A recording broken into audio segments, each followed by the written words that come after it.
여러분 안녕하십니까. 강호발 오늘은 통영에 한번 와봤습니다. 벌써부터 제가 무엇을 보여드릴지 감이 오실 겁니다. 통영과 고성 하면 떠오르는 것이 몇 가지 있습니다. 아름다운 바다도 있고 수산업도 있고 또 충무김밥도 있고 우리가 흔히 하는 말로 한국의 나폴리다 구는 그런 수식어도 있고요. 저 개인적으로는 이 통영이 지중해를 이겨먹었다고 말씀드리고 싶습니다. 그 동의하고 안 하고는 자유열시다. 자, 여러분 중에는 강호발이 분명히 지중해 안 가본 게 분명하다 이런 말씀도 하시는데 그거는 상상에 맡기겠습니다. 역시 통영 고성하면 한때 잘 나갔던 조선업이 유명합니다. 한국의 경제를 견인하는데 큰 집과 작은 집이 있었다 보시면 되는데요. 울산 현대미포, 그리고 거제대우와 삼성중공업, 그리고 진해에 있는 STX가 큰 집이었다 보시면 되고, 작은 집으로는 여러 군소 조선업소들이 많이 산지되어 있는데 유독 통영과 고성 쪽에 그런 것이 많이 있습니다. 지금은 사라진 신화조선도 있었고 또 회사명을 바꾼 성동조선해양도 상당히 유명했고 건실한 중소조선소였습니다. 근데 2008년 금융위기를 필두로 해가 조선소 생태계에 엄청난 지각 변동이 왔습니다.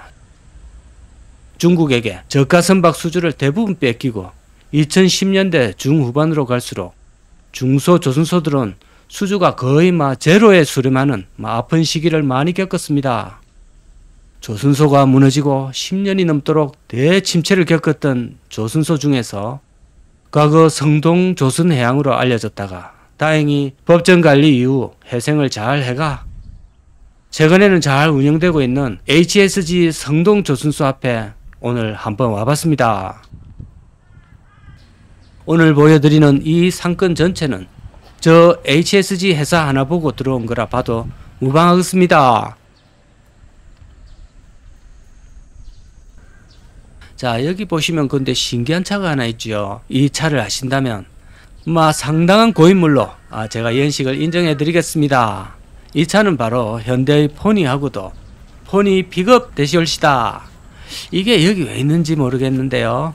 그것도 도로에 이렇게 마치 전시하듯이 세워뒀는데요. 타이어 바람도 없고 기능도 못하는 깡통차입니다. 제가 어릴 때 이걸 탈 기회가 몇 번 있었는데요. 항상 저걸 탈 때는 원래 2인승인데 그거 살짝 무시하고 가운데 숨듯이 타곤 했습니다. 그 당시에는 교통경찰이 도로에 많이 서 있었습니다.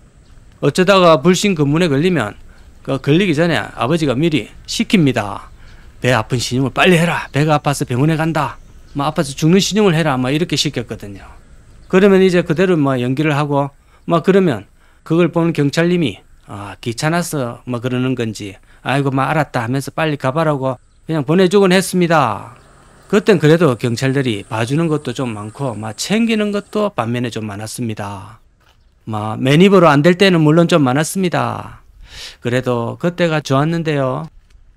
700여 명이 넘는 직원들이 근무를 하고 있기 때문에 관련 업들도 주변에 다 붙어 있습니다. 조선소 옆에서 가장 크게 운영되는 것은 역시나 원룸 및 빌라가 제일 비중이 크고 그 다음이 식당, 편의점 및 각종 오락거리가 되겠습니다. 뉴스상으로는 조선업이 역대 최고 호황이라고 합니다. 자, LNG선이나 오션 플랜트 같은 고부가가치 선박들의 수주가 역대 최고라고 하지요. 근데 회사의 호황과 그 회사 주변 상권의 호황은 같이 연동은 안 되고 있습니다. 왜냐하면 근로자들의 분포가 대부분 한국이었는데 요즘은 외노자 형님들로 많이 바뀐 상태고요. 그렇게 되면 그들의 입맛을 포함해가 놀이 문화도 많이 바뀌거든요. 그래서 기존의 한국인들을 겨냥한 식당과 노래방 이런 것들이 아무래도 예전처럼 영업을 하기도 힘들어지고 또 술집, 2, 3, 4차까지 하는 우리 한국의 문화와 그들은 질적으로 다르기 때문에 그런 소위 유흥업소들도 그때와는 영업 환경이 너무 달라졌다 보시면 되겠습니다. 그리고 전체 정원도 예전만큼 많지는 않습니다. 통영의 조선소가 무너지고 2만 명이 한때 그 지역을 떠났거든요. 2만 명입니다. 지금 HSG 조선소 직원이 거의 700명인데 그 당시 근무하다가 떠났던 인원은 거의 30배입니다. 한때는 전국 최고 수준의 실업률을 기록한 동네가 되겠습니다. 통영에는 성동 조선해양을 중심으로 21세기 조선, 3호 조선, 신화 SB, 또 SPP 조선, 가야 중공업 등이 있었는데요. 이들 조선소가 하나 둘 무너지는 사이 통영 전체가 함께 휘청거렸습니다. 통영은 주로 중형선 위주로 만들었고 거제는 대형선 위주로 만들었는데 근데 거제의 경우는 대형선 업황이 다행히 빠르게 회복하는 바람에 그나마 상황이 많이 괜찮아진 데 반해서 통영 쪽은 수주를 회복하지 못하고 대부분은 안타깝게도 역사 속으로 사라졌습니다. 통영 조선소 가운데 남은 건 법정 관리 상태였던 저 성동 조선해양 여기 한 곳이었는데 새 주인을 만나지 못했다면 역사 속으로 영원히 사라질 운명이었습니다. 그런데 다행히도 모기업이 2천억 원의 인수를 해가 지금은 잘 살아 있습니다. 그럼에도 한때 12,000명이 몸담았던 저 성동조선 현 HSG에는 현재 700명만 남아 있습니다. 앞에 말씀드렸던 6곳의 조선소는 모두 키코 가입으로 대규모 피해를 보았다는 공통점이 있습니다. 자, 키코라는 것은 키코 사태는 정말 간단하게 설명드리면 조선소라면 대부분이 가입을 하는 한해지 상품입니다. 그 당시 은행들에서 열심히 팔았던 상품인데요. 조선소 자체가 사업의 특성상 시시각각 변하는 환율에 취약하기 때문에 꼭 필요했던 금융조치였습니다. 뜻밖의 2008년 리먼 브러더스를 두들겨 맞으면서 환율이 순식간에 1,500원까지 치솟으면서 키코는 무용지물이 되었고 오히려 회사를 무너뜨리는 수준의 역효과가 발생했다 보시면 되겠습니다.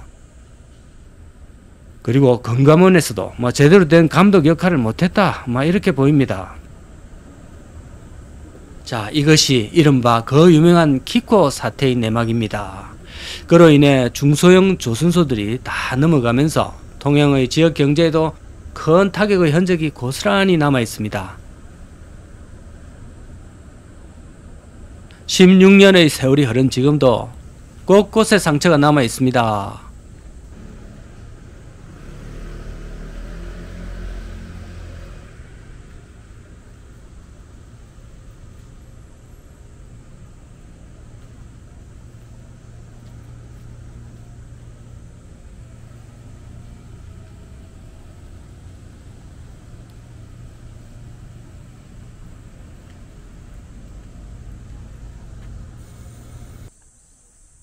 자, HSG 조선소가 이 많은 원룸들도 다 먹여 살리고 있고 상가 및 숙박시설 등도 다 살리고 있습니다.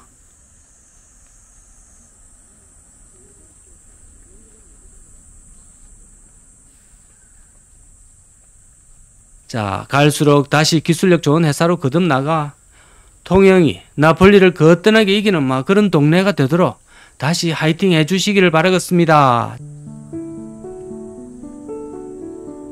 자, 오늘도 감사드립니다.